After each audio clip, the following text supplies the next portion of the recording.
কোচবিহারে আক্রান্ত বিজেপি কর্মী, ভোটের কাজ থেকে ফেরার পথে হামলার অভিযোগ, বিজেপি কর্মীকে মেরে মাথা ফাটানোর অভিযোগ।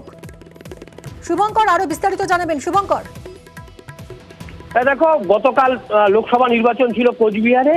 এই লোকসভা ভোট শেষে যখন কোচবিহার 1 ব্লকের পানিশালা গ্রাম পঞ্চায়েতের বিজেপি কর্মী অভিনাশ বর্মন তিনি যখন বুথ থেকে বাড়ি ফিরছিলেন, সেই সময় তৃণমূল আশ্রিত দুষ্কৃতীরা সেই অভিনাশ বর্মনের ওপর হামলা চালায় বলে অভিযোগ। তার মাথা ফেটে গিয়েছে। রাতেই তাকে উদ্ধার করে কোচবিহার এমজিএম মেডিকেল কলেজ ও হাসপাতালে নিয়ে আসে। বর্তমানে সেখানে তার চিকিৎসা চলছে এবং অভিনাশ বাবু যেটা জানিয়েছেন যে তৃণমূল আশ্রিত দুষ্কৃতীরা ওই হামলা ঘটনা ঘটিয়েছে।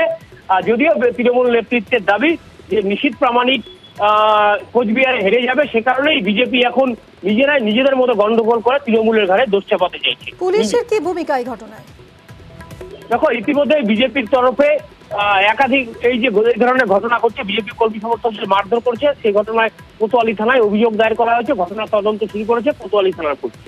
ধন্যবাদ শুভঙ্কর।